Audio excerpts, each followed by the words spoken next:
Greetings, everybody. I want to talk about a channel today that has came completely out of left field.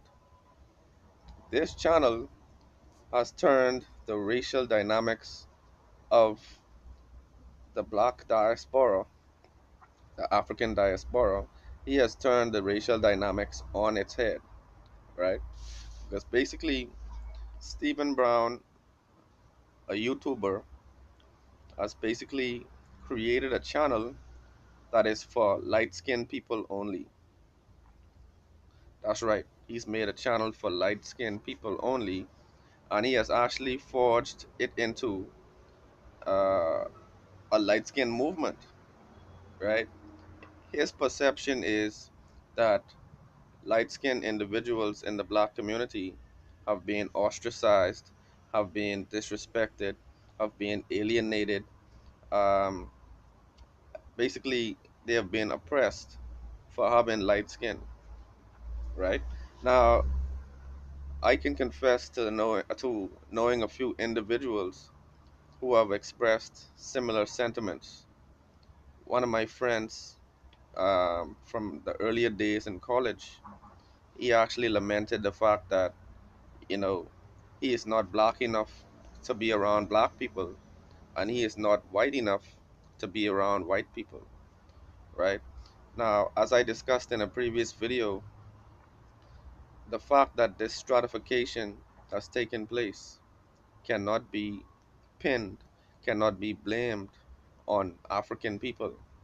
We did not create these racial dynamics. In fact, these racial dynamics were created on plantations many years ago, and they have culminated into the society that we have today.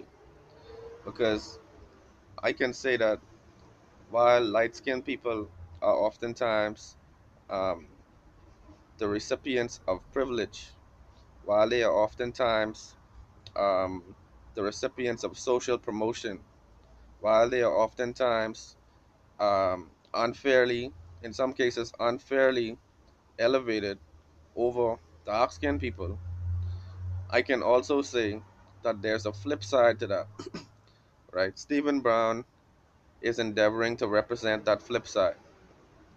Stephen Brown is focusing on the fact that due to having light skin, he is not um, as socially mobile as he would think he should be, right? Stephen Brown is actually perpetuating the idea that light skinned people are a different species of human and a different species in the black community, right? What he's saying is and he's basically created his system of categorization, right? You've heard of Moody's, you've heard of Standard and Poor with their rating system, right?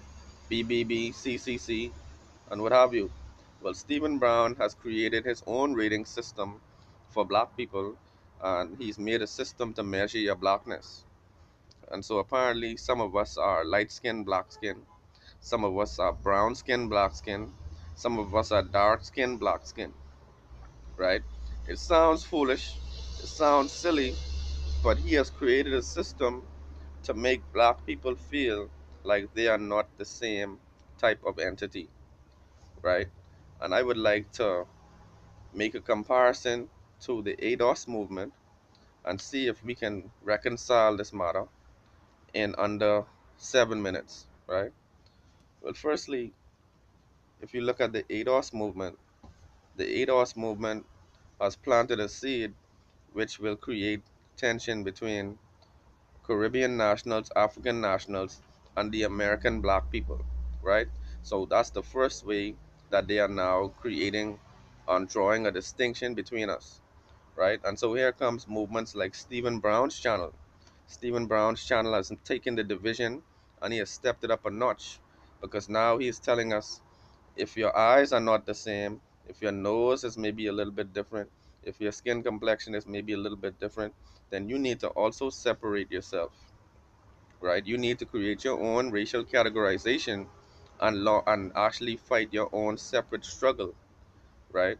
Now, I don't know if he is working with the broader African community, or I don't know if he is trying to somehow become the antithesis of the broader black community. But what I found is that Stephen Brown has created a narrative that is a very destructive narrative, because what he is doing, the people who are already, based on their racial heritage, in a state of uncertainty about where they stand, about where they would align themselves, he is now separating them from the black community, right? We know that the mulatto has historically been oppressed, right? And here it is now in our community. He is actually saying that the mulatto is more suited to fight against white supremacy, more effective in the struggle against white supremacy than the dark skinned black male, you know. And so people, it is very offensive language that he is using. I would never turn my back on my brother or my sister based on their complexion. And they did not choose their parentage, they did not choose their lineage, but yet still they exist. And so I've never been the type to ostracize people based on their complexion. All right. People, let me know what your thoughts are about this dynamic. It is a troubling and it's a disturbing development because, as you all know, and this in this particular era, it is important for us to unify, right? And so when you see movements trying to make us feel like a separate entity from the larger picture of our African community, we must be very wary of them, and we should actually not pay much attention to them because they are doing a disservice to the black community. But let me know what your thoughts are in the comments below. One love.